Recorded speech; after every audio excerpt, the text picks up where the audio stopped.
గమ్ము అందరేమో gum gum అదే కొంచెం గమ్ము మీద అదే అందరూ కనపడి చాలా ఇచ్చండి అంత ఓపెన్ బుక్ అంత కదా ఎందుగా ఈ పాత్ర బాలకృష్ణ తప్ప మా హీరోలు చేయలేరండి.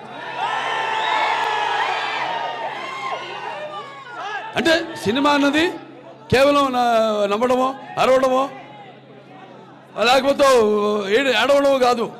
సినిమా అంటే ఒక పాత్రలోకి వెళ్తాం మేము. నేను అందరు కాదు. అందుకే అంటారు బాలకృష్ణకి ఏంట్రా ఇంత పొగరంటారు. అవును, నన్ను చూసుకునే నాకు ఇంత పొగరని నేనంటాను. పాత్రలోకి వెళ్ళినప్పుడు ఆ పాత్ర ఆత్మలోకి ప్రవేశిస్తాం. ఆ పాత్ర అనుభవాలు మనకు తెలీదు, ఆత్మలోకి ప్రవేశిస్తాం. ఇప్పుడు నేను ఎన్నో సినిమాలు కాళ్ళు చేతులు అన్నీ ఇరిగినాయి నాకు. అందరూ అంటారు ఏం అవసరం సార్ మీకు, వెళ్ళి మీరు కెమెరా ముందు నటిస్తే అది నిలబడితే ఆ చేసే డూప్లికేట్ రెండోటి చేస్తాడు కదా అని. కాదు, నేనే ఒరిజినల్ చేస్తాను. మీకోసం, అభిమానుల కోసం, తెలుగు ప్రేక్షకుల కోసం, సినిమాని ప్రేమించే ప్రతి ఒక్కడి కోసం, కేవలం తెలుగు ప్రేక్షకుల కోసమే కాదు, ఏమైనా చేయడానికి నేను సిద్ధం. అలాగే నా అభిమానులు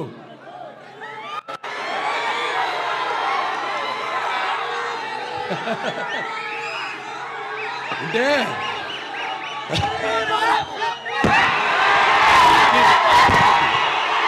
చూస్తే నాకంత ఉత్సాహం వస్తుంది. మిమ్మల్ని నిందించు. అందుకే అంటుంటాను, సినిమాలకి ఎప్పుడు ఒక భాష పరిమితం లేదు. అలాగే సినిమాలకి ఒక ఆడమగ తేడా లేదు.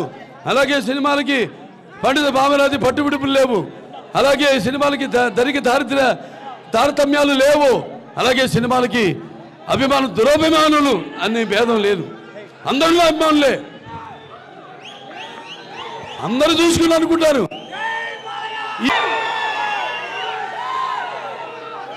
ఇవాళ కూడా మన షూటింగ్కి వెళ్ళాం జార్జియాకి, మన అఖండ తాండవ షూటింగ్కి. ఆ చలిలో కొండల పైన మంచు, గాలి కొడుతోంది గాలి. అందరూ సార్ షాలు కప్పుకోండి, నాకుందో ఒక చొక్కా పైన, అది కూడా ఈ చేతు స్లీవ్లెస్, కింద ఒక పంచె, అంతే. ఆ త్రిశూలం పట్టుకుని నిలబడ్డా. అందరూ అంటే అన్నాను, రామారావు రక్తం ఇది, నరాల్లో రామారావు రక్తం పండుతుంది, పరుగెడుతుంది, ఉరకలేస్తుంది. కొత్త దాన్ని ఇవ్వాలి, కొత్త సినిమాని ఇవ్వాలి. అది అంకురార్పణ చేసింది ఎన్టీ రామారావు గారు. ఆ దారిలోనే నడుచుకుంటూ నేను ఇంత వాడినాయని అంత వాడినాయని నేను అన్ను, మీరు నేను నంబర్ 1 అని అన్ను. కళామ తల్లికి నా సేవ, నా బాధ్యత నేను నిర్వర్తిస్తున్నానని నేను అనగలను, అంటాను సంతోషంగా, గర్వంగా, ధైర్యంగా.